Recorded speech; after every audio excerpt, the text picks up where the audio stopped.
We picked the absolute worst weekend to go, which ended up honestly being kind of the plan. Janelle had been sending me clips and clips for weeks now. Skinwalker Ranch stuff, night vision, thermal hits, all of it calling me to Utah. Cole, of course, didn't buy any of it, but he still loaded his shit up when we decided to make a trip out of it. We lived a few hours away in western Colorado, Grand Junction area, close enough that the Uinta Basin felt within reach if we committed a few miles to somebody's car. It was holiday weekend, but the monsoon storms were keeping people out, and that was the draw. Less traffic, fewer campers, just open land and whatever decided to come out and join us. I'm sure everybody here knows the legends, and that's exactly what we were looking for. Shapeshifters, aliens, UFOs, immortal wolves, the works. The basin stretched out in every direction, the sky stacked up with dark storm clouds. Lightning flickered in the distance, mostly north, so we followed roads a little bit more south and west. Everything looked beautiful after the seasonal rains. If you haven't seen it, you gotta. We stayed clear of the ranch itself, none of us wanting to cause any problems, so we found a dirt pull-off and hiked up to this low mesa. From there, we could see a narrow runoff cutting through the basin below, fed by the storms.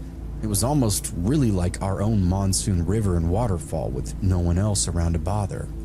It was a nice solid spot, open visibility, higher ground, nothing boxed in around us. It was secure and majestic, all that good stoner shit. We set up camp, smoked a couple of Colorado fatties, and wandered a bit around the edge before heading back, just as the light started to fade. And that's when Janelle stopped next to me. Hey, look at that. The ground around camp was slopped from the rain, holding clean impressions, tracks, not scattered, an obvious loop around the spot that we picked. Big deep paw prints with wide pads and long toes, each one about the size of my hand. Whatever made them had to be huge, 3-4 feet tall easily, 200 pounds. I'm completely guessing here, but these prints were insane. Cole crouched near one, studied it, and prodded it with a stick. Lion? He said. Looks more like a dog to me. I looked past the trail towards the edge of the mesa and the basin beyond. Nothing was moving, no sound but the faint water below, and rapidly disappearing sunlight. We didn't move camp, it was a little too late for that. Instead, we built the fire up like a witch's pyre and kept it fed, letting it crack and throw light as far as it could. Keeping the devils away, I said. I'll admit we were jittery for a bit, but found our groove once we started talking and smoking again. I found myself continuously looking over my shoulder, though expecting something to be looking back, and nothing ever was. We fully settled in after that, not really even talking about those tracks. Cole heated up an MRE, Janelle packed another bowl, and I kept the fire going. Between the three of us, we had enough light and noise to feel like we actually owned the space we were in. The basin stayed quiet, just the low sound of runoff moving in the wash below the mesa. Clouds drifted in and out, showing stars for a few minutes at a time before covering them back up. Every now and then, lightning flashed pretty far off, and thunder would follow 10 or 20 seconds later. The monsoon is unparalleled in terms of desert beauty. We ate, smoked, passed things around. Janelle told us a couple of stories that she'd read about the area, Cole immediately poking fun at them, but he didn't wander far from the fire. At one point, we broke out the s'mores. It felt juvenile, I know, but unless you've had them while you're baked, you don't really understand. Janelle burned her first few marshmallows, and I mean vaporizing these things, and Cole gave her shit for it. I laughed and looked over, and that's when I saw the eyes, low, just outside of the firelight. Hey, what the fuck is that? They both looked. A coyote stood at the edge of the glow. You could make out the head and the ears, the eyes reflecting back at us. It wasn't moving. Cole shook his head. No way. Janelle leaned forward a little bit, holding her stick out. Come on, she said, like it was a fucking lapdog. I picked up a s'more and held it out too. None of us were taking this seriously. It was just a little coyote. At first it didn't move, not a muscle, and then it stepped forward, slow, deceptively agile. Another step and more of it came into the light. It looked emaciated. Damn, Janelle said. "That thing's starving." It continued coming closer. One more step and then its head was fully in the firelight now. Now, it wasn't just skinny.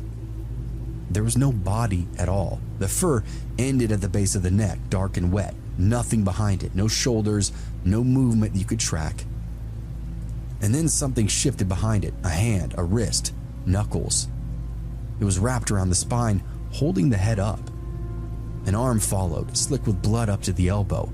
The rest of him staying mostly in the dark, just enough to see that he was crouching. Janelle made a small sound. Cole didn't say anything, but I noticed his hand inching toward a solid length of wood that was near the fire pit. A man stepped in a little closer and dropped the head at the edge of the fire. It hit the dirt with a sickening plop, eyes looking at all of us, and nothing at the same time. He smiled. All we could see of him was his nearest arm and shoulder and his face. All the rest was still draped in liquid shadow. He said something in a different language, and I didn't catch a damn word of it.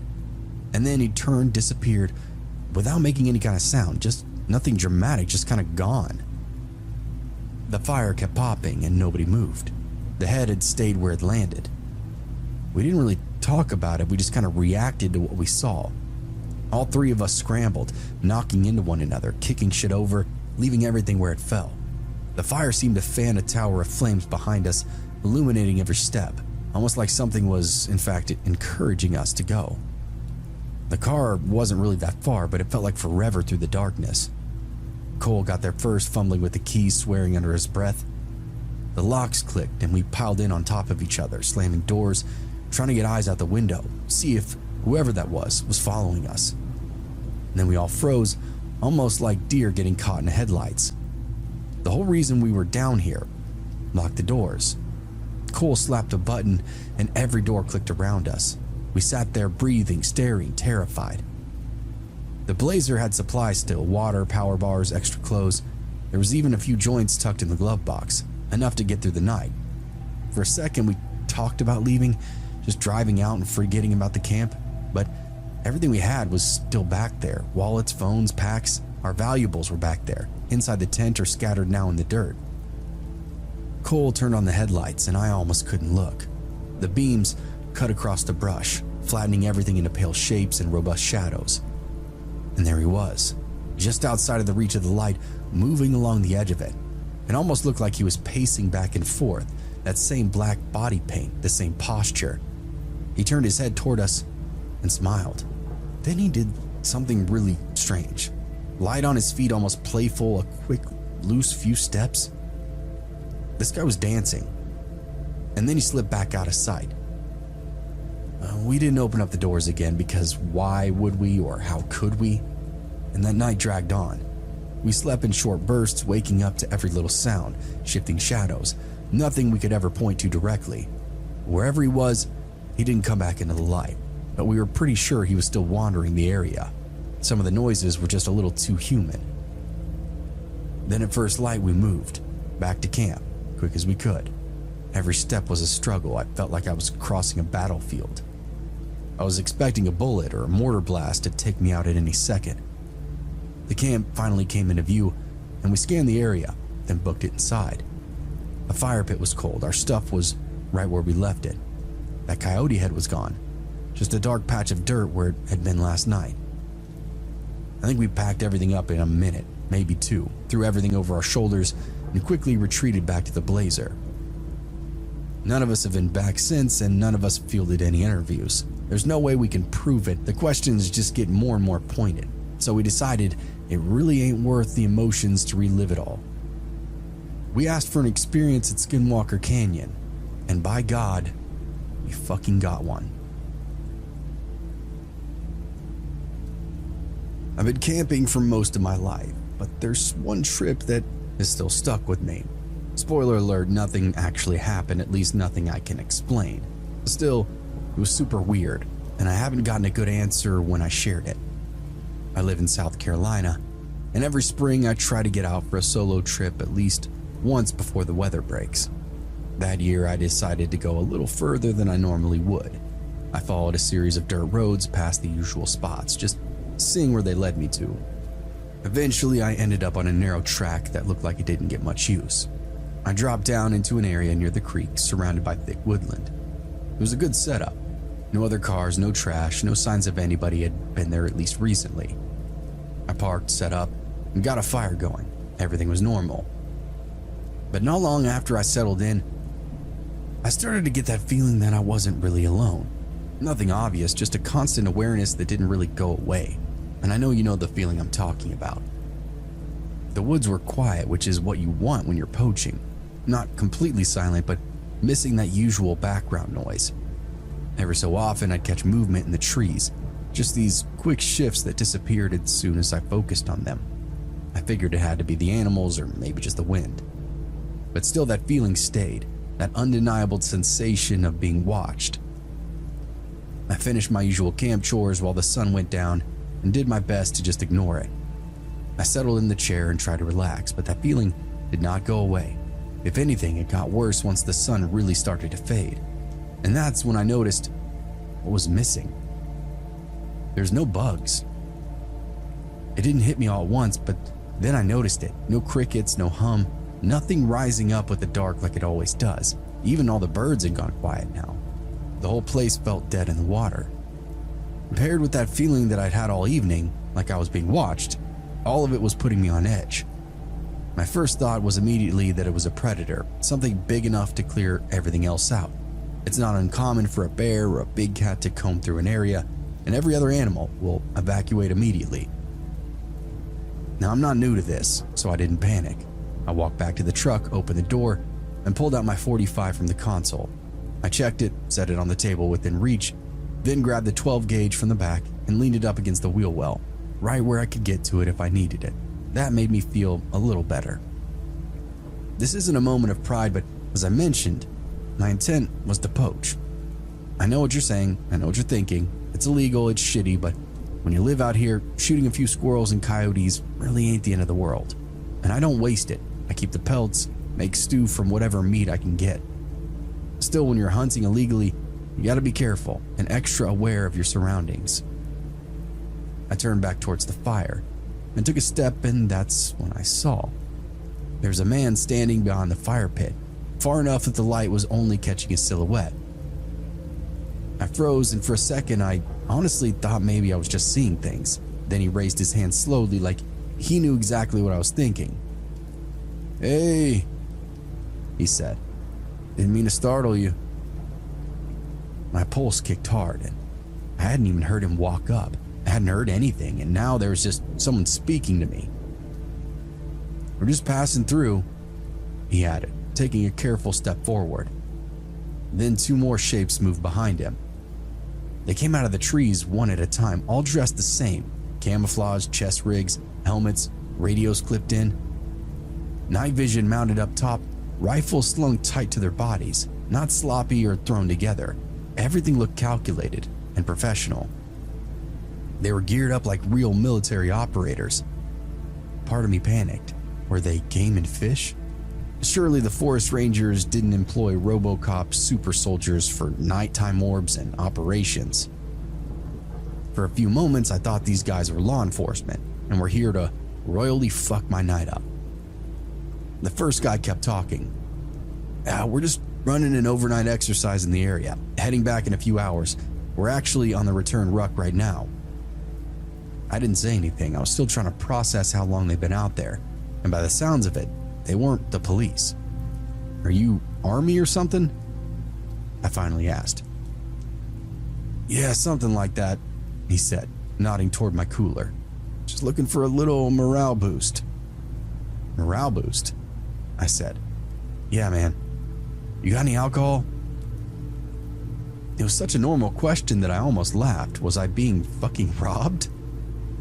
Yeah, I said. "Beer, and I got a couple of bottles of whiskey."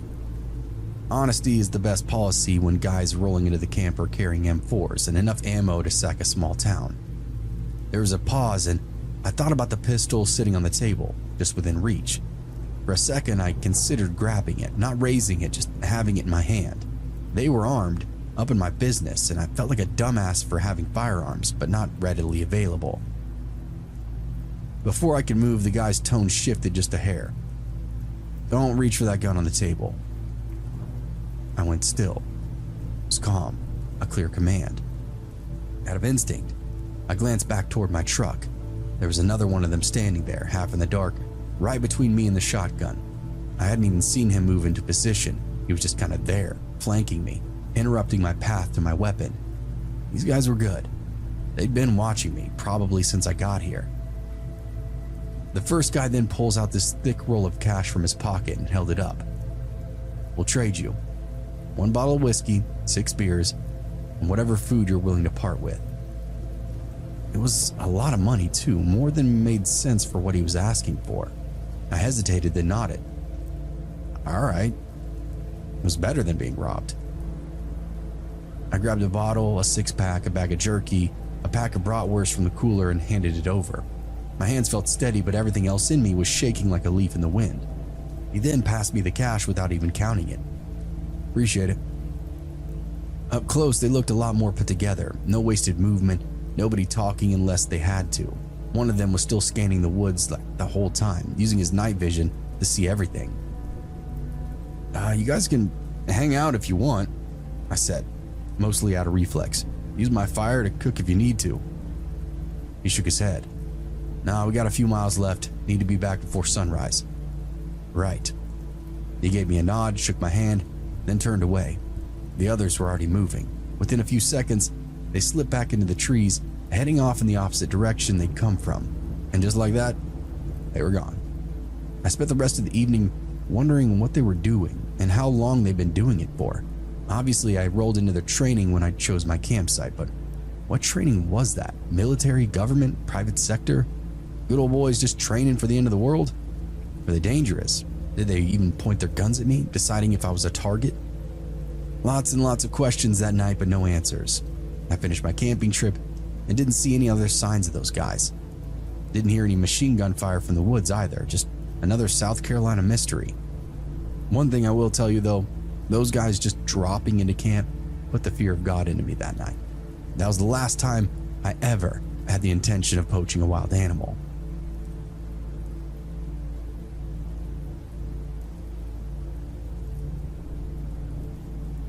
We were fishing the last leg of the sweep when we heard it.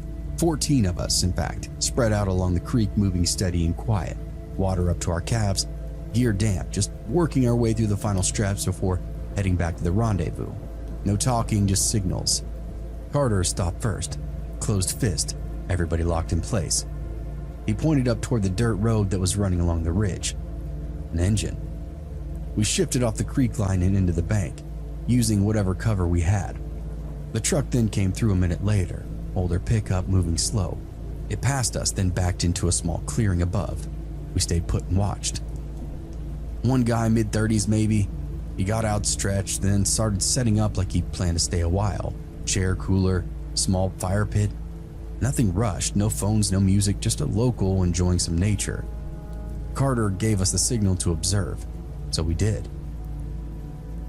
Watching the locals was how we learned about Pineland. The sun kept dropping. The guy cracked a drink and sat down facing the fire.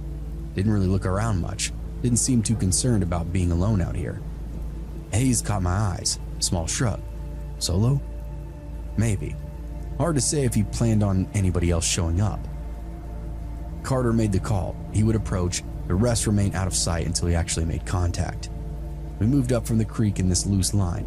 No noise beyond what we could avoid. No sudden movements. Just enough spacing for cover and flanking maneuvers. The guy didn't notice us right away. When he did, he stiffened and stood up. It was obvious. He had just turned back to his campfire when he spotted Carter. The rest of us hung back, ready for whatever this Pineline indigenous threw at us. They shared some words and 2 more operators stepped up behind Carter. Just a little visual pressure. I was busy watching the forest, more concerned with unexpected company showing up out of nowhere. We already knew this guy was armed. We just didn't know what the extent of his wrath might be. "You guys army?" I heard him ask, and a couple of us chuckled. I watched his hands. They were empty, but there was a pistol on his camping table, just a couple of feet away, and a shotgun leaning up against his truck. When I looked though, I saw Gavani had positioned himself between the camper and the weapon. Unless this guy had something concealed, we seemed to be in the clear. This wasn't an interrogation. This wasn't part of the mission at all. This was actually a bartering attempt. Everybody in the squadron pooled their cash, just short of 500 American dollars, and wanted to exchange it for food and alcohol. Their rations had run out 2 days prior, and now we were running on empty. No food, very little water, and sleep deprived beyond all reason. Carter continued to broker a deal. We held formation, and this guy never went for his weapon. He actually offered his campfire with us, which was very gracious. Not too many people would offer to break bread with a squad of armed military spooks in the middle of the night. Carter and the locals said goodbye, and off we went. We passed through his camp when we were done and followed a trail northwest that took us up into some hills. We continued the sweep, moving 3 miles deeper into the woods. Terrain got rougher, thick brush, but it thinned out as we climbed. The ridge eventually came up gradually, then steepened. We kept pace and topped out just before sunrise. Carter called a halt. We dumped out our shit and stayed flat out on the overlook. Carter broke out the whiskey, slugged it, and then passed it. Within a few hours, we cooked the brats over a small flame, ate the jerky, and drank every drop of alcohol that camper had sold us. Never in my life have I been more grateful to be a red-blooded American than drinking that whiskey in the dark. We settled in and watched the valley. It looked back the way we came, nothing else. Up ahead, I caught a thin line of smoke rising up from the trees. It was miles and miles in opposite direction of the original camp that we observed. I pointed it out to Hayes. He followed it and then nodded at me.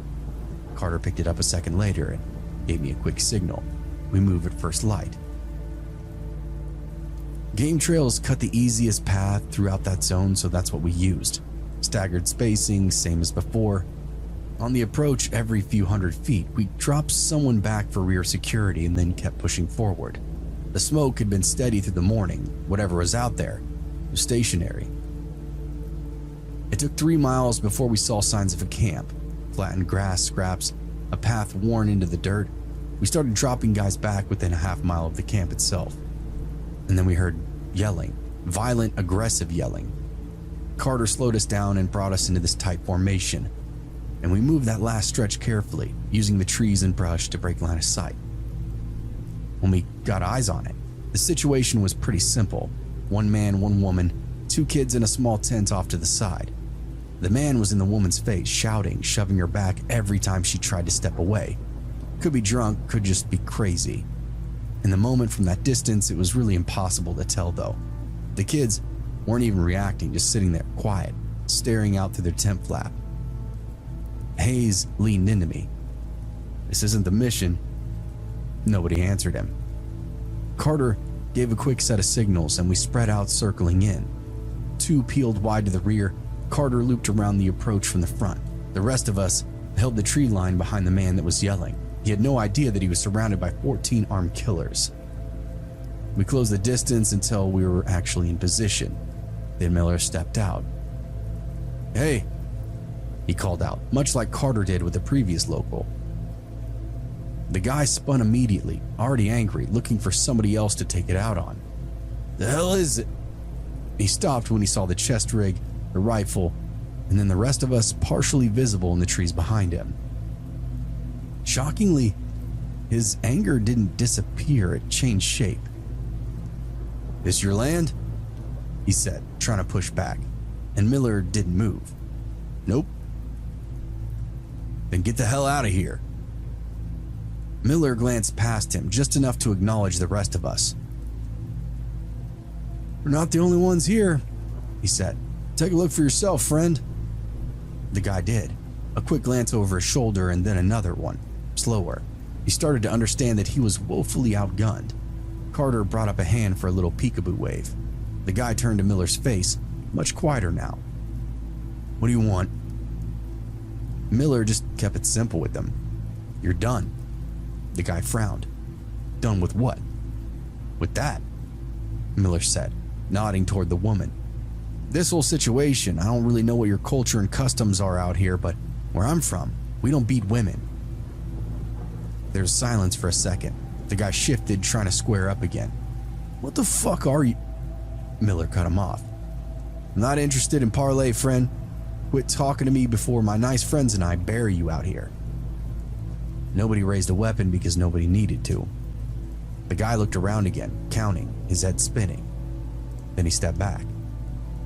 Miller didn't waste any time. He turned slightly toward the woman. "Pack up what you need, get the kids in the vehicle and leave. Don't come back for this asshole either." She hesitated like she wasn't even sure this was real. "You're good," Miller said. "Got somewhere to go?" The kids were already moving, like they'd been waiting for some kind of opening. It was actually painful to watch, but I was grateful to have come upon them in this situation and be able to help a lending hand, the American way. A couple of us shifted positions to let them pass to the car, and one of the guys crouched and whispered, "You're doing really good. Be brave. This will be over soon." The kid didn't say anything, just nodded and kept going. They were probably just as shocked as Mom to see these army guys come out of the woods. Within a few minutes, they had what they needed, bags thrown together, essentials only. The woman didn't look at the man again. She got the kids in the vehicle, started it, and then pulled out without so much as tapping the brake pedal. We listened to the engine, paid until it was gone. And then it was just us and him. He tried to talk, start explaining. Excuses mostly, and none of it mattered to us. We weren't here to topple a regime. It started with the shitbag militants just like this guy. Carter stepped in this time. "All right, here's how this works," he said. "You're gonna listen, and you're gonna adjust, starting now." The guy nodded so hard I thought he was about to get whiplash. The rest of the morning was spent on that. We kept it within reason, and by it, I think you know what I'm talking about. I can't go into detail for legal reasons, but let's just say that he was a perfect candidate for some field training in regard to interrogation and physical limitations of the human body. Some will call it torture. In the military, we call it attitude improvement. By the time we were done, he understood what was expected of him, and he told us as much. We left him there at the edge of his own camp, quiet, cooperative, and a lot less sure of himself than he'd been an hour earlier, bleeding from his gums, his fingernails, the soft skin inside his armpits. No paperwork, no report, no one to help him get back to town. And we stepped back into that tree line and quickly moved out, our exercise continuing.